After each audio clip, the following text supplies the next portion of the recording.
Assalamualaikum. Hari yang kelima kami di Osaka. Hari yang paling ditunggu-tunggu oleh semua orang. Shopping dekat Dontobori. Pagi-pagi alam lagi kami dah gerak. Energy full sebab hari ni misi dia satu je. Borong puas-puas sebelum balik Malaysia. Mula-mula tu memang banyak jugalah tempat yang kita orang cuci-cuci mata semua kan. So first stop kita kat M Coins Osaka. Pot beli murah untuk troli yang best lah. So member dah beli siap-siap troli untuk trip bulan 11 tahun ni. Aduh. Kemudian singgah dekat thrift shop and second street. Heaven untuk barang branded second hand. Ada North Face, Adidas, semua masih cantik dan original. Kalau korang rajin selongkar boleh dapat bawah harga RM100. Kualiti memang tip-top. Buat yang minat gadget, kami singgah dekat big camera, drone, kamera, power bank, banyak-banyak lah semua ada kat situ. Kadang-kadang harga lebih murah dari Malaysia. So korang just pandai survey-survey je. Next, Onitsuka Tiger. Kasut dia memang smart, gila, rare. Dia punya design pun memang best gila. Kualiti dia memang padu. Harga pun memang berbaloi. Dekat sini aku tak dapat nak cari kasut sebab orang ramai sangat.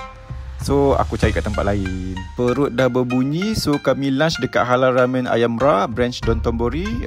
Aku order spicy shoyu dengan nasi sekali. Sumpah sedap gila. Harga dia sangat berbaloi, baru RM1,500.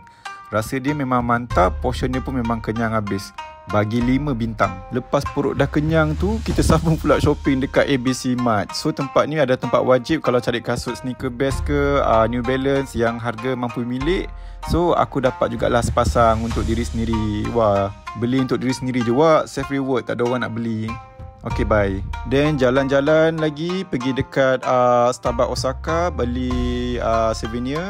So dapat dengan free drink sekali lah. Kat sini hujan masih lagi renyai-renyai tau. Orang ramai memang, ya Allah, sesak gila. Then kita orang cuci mata dekat Gu, Donki dengan Uniqlo. Tengok baju, barang kecil ke semua skincare. Jangan tanya berapa banyak beg plastik kami bawa balik. Satu je. Tu pun beli coklat. Plan asal nak dinner dekat Halal Restaurant 585, our favourite restaurant, but malangnya full house sebab dah ada reservation. So terpaksalah makan kat kedai sebelah tu, kedai India.